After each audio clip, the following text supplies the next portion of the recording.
Hello guys, once again welcome back to my channel.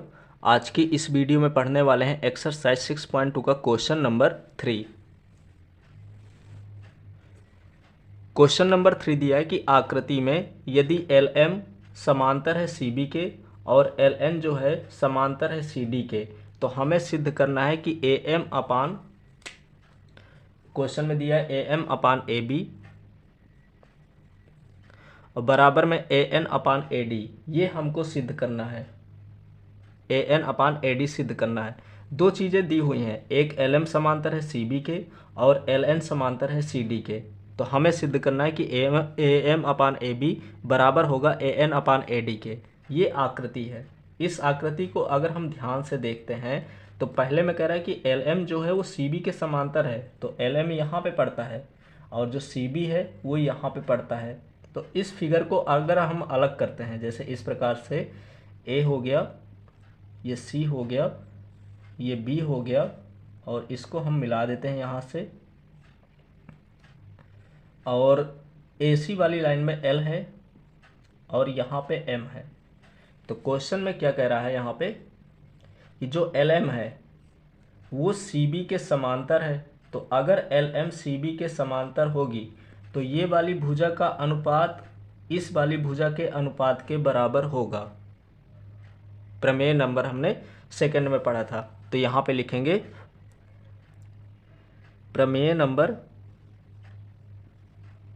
ये लिख देते हैं हम, दिया है, दिया है। हमें दिया है कि जो एल एम है समांतर है सी बी के। साथ में हमको ये भी देखते जाना है कि हमको प्रूव क्या करना है कि ए एम अपान ए बी, और ये भी दिया है कि एल एम समांतर है सी बी के, यानी ये एल एम हो गया और ये समांतर हो गया। तो इधर वाली भुजा का जो अनुपात होगा इधर वाली भुजा के अनुपात के बराबर होगा।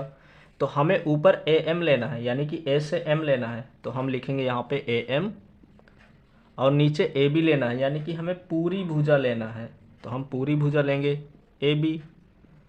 तो जिस तरह से हमने इधर वाली भुजा लिया है ठीक उसी तरह से हमें इधर वाली भुजा लेना होगा, यानी कि पहले ए से हमने एम लिया था तो हमें ए से एल लेना होगा। इधर हमने क्या किया था, ए से बी लिया था तो ए से हमें सी लेना होगा, और ये हो जाएगा हमारा समीकरण नंबर 1। इसी तरह से दूसरा दिया हुआ है कि जो एल एन है वो सी डी के समांतर है। तो एक इसी तरह से का हम फिगर फिर से बना लेंगे, ए और ये सी हो गया, इस पे एल है और यहाँ पे डी है, डी के साथ साथ यहाँ पे जो दिया हुआ है ये भुजा मिला दिया, और यहाँ पे एन है। तो क्वेश्चन में कह रहा है कि जो एल एन है सी डी के समांतर है, ये एल एन हो गया और ये सी डी हो गया। तो यहाँ पे फिर से लिखेंगे कि जो एल एन है वो सी डी के समांतर है। तो हमें इस साइड में क्या है, ए एन और ए डी, तो इधर देखेंगे तो ए एन भी है और ए डी है। तो यहाँ पे हम लेंगे A N upon A D, A N upon A D. तो जिस तरह से हमने इधर वाली भुजा का अनुपात लिया है उसी तरह से इधर वाली भुजा का हमें अनुपात लेना होगा। तो हम यहाँ पे लेंगे A L upon A C, A L अपान ए सी, और ये हो जाएगा समीकरण नंबर 2।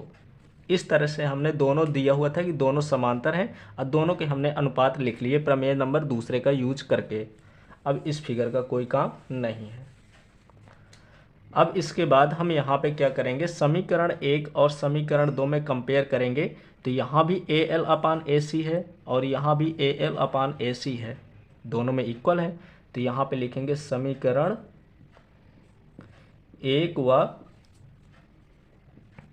2 से, तो जब समीकरण 1 और 2 में A L upon A C, A L अपान ए सी दोनों में कॉमन है, तो ये हो जाएगा A M upon M B, A M upon A B equal A N upon A D. और यही हमें प्रूव करना था कि ए एम अपान ए बी बराबर ए एन अपान ए डी। तो हमने यहाँ पे निकाल लिया कि ए एम अपान ए बी बराबर ए एन अपान ए डी, और यहाँ पे लिख देंगे इति सिद्धम, इति सिद्धम। इस प्रकार से क्वेश्चन नंबर 3 में प्रूव करना था और यहाँ से ये प्रूव हो गया और क्वेश्चन नंबर 3 भी यहाँ से कंप्लीट हो गया।